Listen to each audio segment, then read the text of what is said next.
ஒன்று சரியா, ஒரு 50,000 கூட்டி வரும், ஒரு 2 லட்சத்துக்குள்ள இந்த வேலை முடிஞ்சிரும்னு தான் ஆரம்பிச்சது. இன்னைக்கு அது எங்கே போய் நிற்கி 4.25 போய் நிற்கிது. இன்னும் தொட்டு தொட்டு ஒரு 10 நாள் வேலை வந்துருக்குல்ல சாமி, வந்துடும். வெள்ளை அடிக்க பிளம்பர் வேலை இருக்கு இல்லையா, பிளம்பர் வேலை 1 நாள் 1.5 நாள் 2 நாளைக்குள்ளே முடிச்சிருவாங்க. நாளைக்கு வந்தால் ஃபுல்லாக பார்த்தாங்கன்னு நெருக்கிடுவாங்க. நம்ம டைல்ஸ் ஓட்டுறவருக்கு அவருக்கு எப்படி 2-3 நாள் 4 நாளே இருக்கும். அப்போ இந்த கணக்கெல்லாம் பார்க்கும்போது இன்னும் 10 நாள் வேலை வந்துடும். புரிஞ்சதா? அப்போ 10 நாள் வேலை வருதுன்னா எல்லாம் சேர்த்து ஒரு 30,000 ரூபா இன்னும் சம்பளமே வேணும். அப்போ சரியாக போச்சா? 5 லட்ச ரூபா ஆகி போச்சா? நம்ம என்ன பொட்டரம் போட்டா வச்சுக்கிட்டு இருந்தோம்? புரிஞ்சதா? அந்த மாதிரி நம்பிக்கையை எங்கே வைக்கணுமோ அங்கே வச்சா அது முடியணுங்கிற எய்ம் நமக்குள்ளே வந்துருச்சுன்னா முடிஞ்சிடும். புரியுதா? இந்த விஷயத்தில் நீங்கள் முழுசாக தெரிஞ்சுக்கணுன்னா அந்த புண்ணியவதிக்கிட்ட தான் நீங்கள் பேசணும். அதான் நீங்கள் தான் பேசுகிறதே இல்லையே. பேசுகிறதுனால அது என்னமோ எப்படி சொல்கிறது, என்னமோ செம்மஞ்செம்மமாக விரோதிக்கிட்ட பேசுன மாதிரியே, விரோதி நினைச்சது மாதிரியே நினைக்கிறீங்க நீங்கள். நானும் பல முறை சொல்லிட்டேன், பேசுங்க, நிறைய விஷயத்த சொல்லி கொடுப்போம் அந்த அம்மா. கலங்க முறை எங்கிட்ட நீங்கள் பேச மாட்டேங்கிறீங்க இல்லையா? அந்த அம்மாட்ட இப்போ ரேவதி எப்படி எல்லாம் பேசி எல்லா சந்தேகத்தையும் தீர்த்துக்கிறான். அந்த மாதிரி பேசினா அந்த சந்தேகங்கள் தீர்ந்து போயிடும், பதில் என்னன்னு தெரிஞ்சு போயிடும். ஆமாம், அந்த அம்மான்னு சொல்கிறத விட அவள்கிட்ட என்ன நம்ம கேட்குறோம், அவளும் பொம்பளை தான். இப்படி நினச்சிக்கிட்டு இருந்தீங்கன்னா பதில் வராது, புலம்பிகிட்டே இருக்க வேண்டியதான். இங்கேயும் கேட்க மாட்டீங்க, இங்கேயும் உங்கள் சந்தேகத்தை கேட்டு தெளிவாகிக்கிறீங்களா? கேட்க மாட்டீங்க. சரி, அது தெளிவுபடுத்துறதுக்கு ஒரு ஆள் இருக்கு, தொடர்புல வச்சுக்கோங்கன்னா அதுவும் வச்சுக்கிற மாட்டேங்கிங்க. அப்போ எப்படி இருக்கும் நமக்கு? அப்போ நம்மக்கிட்ட எண்ணங்களும் செயல்பாடுகளும் அந்த குறுகின எண்ணத்துக்குள்ளே தான் நம்ம இருக்கிறோம்னு தான் சொல்லணும். நிறைஞ்ச பரந்த மனப்பான்மையில் நம்ம இருக்கோம். நம்ம ஒரு எப்படி சொல்கிறது, சிவபக்தர் அப்படின்னு கூட சொல்கிறது கூட எனக்கு உங்களுக்கு அருகதையிலேருந்து தான் சொல்லுவேன். நான் சிவபக்தர்னு சொன்னாலே, சிவபக்தர் ஆனால் தான் ஒரு சித்தர்கள் வழிபாட்டில் பயணமே பண்ண முடியும். சிவனை கூட நான் சிவபக்தர் சிவன் சொல்லிகிட்டே போயிடலாம். நான் சித்த வழிபாட்டில் இருக்கிறேன்னு சொல்கிறது ரொம்ப கடினம், சொல்லவே முடியாது. நீ சொல்ல நினைச்சாலும் அதை உன்னை மறக்கடிச்சிடும். நீ இப்போ இருக்கி இவ்வளோ நாள் பயணம் பண்ணி எங்கேயாவது நீங்கள் எங்கே போறீங்க, நாங்கள் சித்த வழிபாட்டில் இருக்கிறோம், சித்தரத்தை வணங்குறோம், எங்கேயாவது நீங்கள் சொல்லியிருக்கிறது சொல்லுங்க பார்ப்போம். எல்லாத்தையும் நாங்கள் அதெல்லாம் அப்படிலாம் சொன்னது மாதிரி எனக்கு தெரியல. வேணா சொல்கிறீங்களோ என்னமோ தெரியல. இல்லை சாமி, நான் சொல்கிறேன் எல்லாத்தையும் அதான் சொல்கிறேன். நீங்களும் வாங்க, தினம் பௌர்ண பூசிக்காவது வாங்க, சாமியை பார்க்க போகிறோம். இதுதான் அதிகமான பதிலாக இருக்குது. எல்லாரும் சொல்கிறது அதுதான். நான் கூட இப்போ இவங்களுக்கே சொல்லியிருக்கிறேன், ஞானசேவன் கூட என்ன ஞானசேவன் கூட போடாதீங்க, சித்த வழிபாட்டு தலைமுறை எல்லாரும் பேச கற்றுக்கோங்க அப்படின்னு சொல்லிக்கிட்டு இருக்கிறேன்.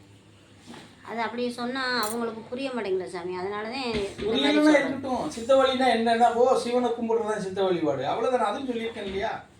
எல்லாமே சொல்கிறோம். அவங்க சித்த வழிபாடுங்கிறதே சிவனை வச்சு தான், சரியா? சிவன் இல்லாமல் சித்தம் இல்லை, சித்தம் இல்லாமல் சிவன் இல்லை, புரிஞ்சுக்கோங்க. சிவனை வச்சு தான் சித்தம், சித்தத்தை வச்சு தான் சிவன். இது ரெண்டும் ஒன்றுக்கு ஒன்று பிணைஞ்சது, சரியா? அது ரெண்டு, இது இல்லாமல் அது இல்லை, அது இல்லாமல் இது இல்லை. எது இதில் பயணம் பண்ணுறது, இது ரெண்டில் எதுவுமே ஒன்று இல்லைன்னா பயணம் பண்ண முடியாது.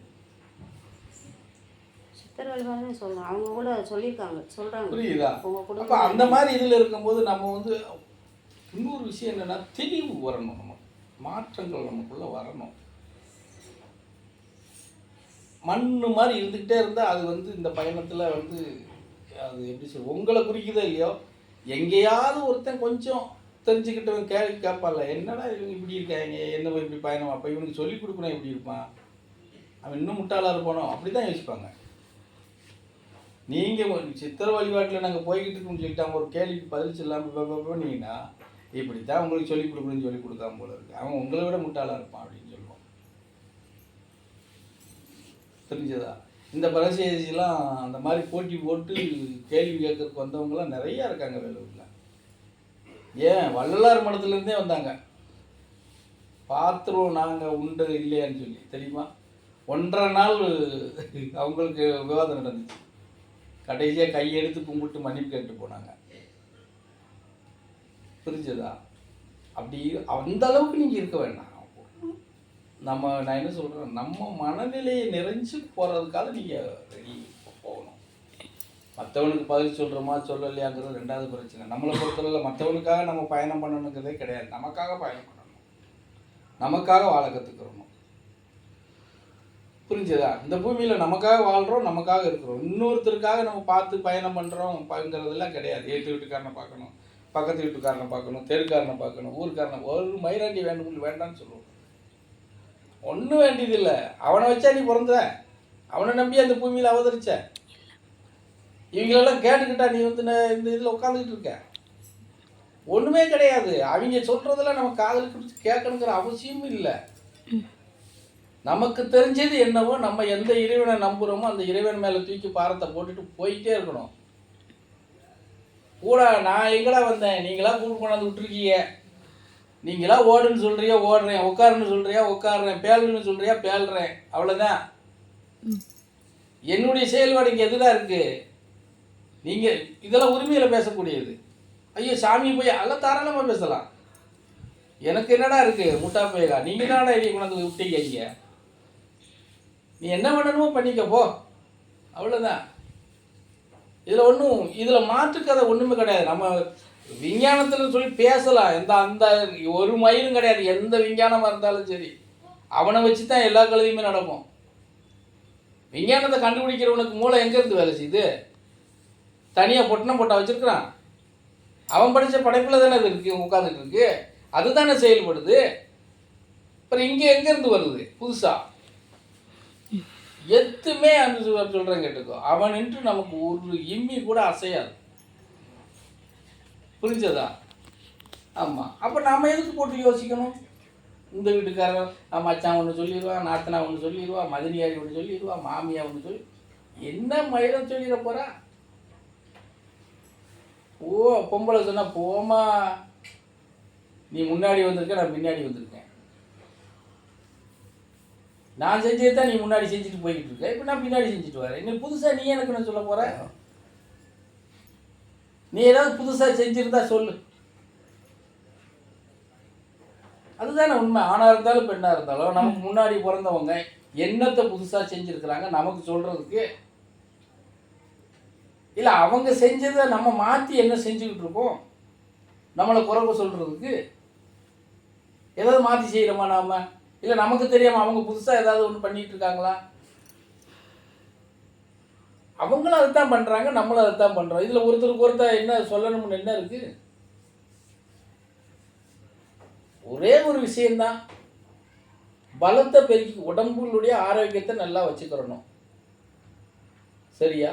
நம்பிக்கையை வந்து முழுசாக நம்மளை உருவாக்குன இறைவன் மேலே வச்சுக்கிறணும்.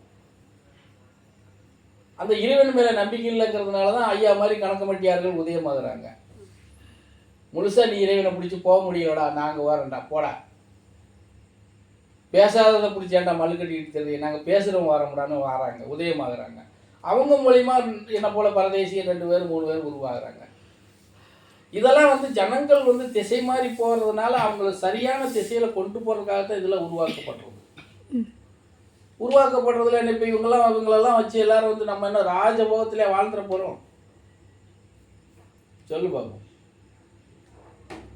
அது என்ன மாதிரி இந்த இப்போ கூட போட்டிருக்கேன், இங்கே இந்த ஜோசிக்காரங்க ஓட்டு தினமும் பேசிட்டு கிடக்காங்க, தனுசு ராசிக்காரங்களுக்கு ராஜயோகம் வரப்போகுது. ராஜயோகம் நான் நினைக்கிறேன் நல்லா வரட்டும்டா, ராஜயோகம் வந்து நான் என் பிள்ளைகளுக்கு இன்னும் நிறையா அள்ளி இறச்சிட்டு போயிடுவேன்டா அப்படிங்க. நான்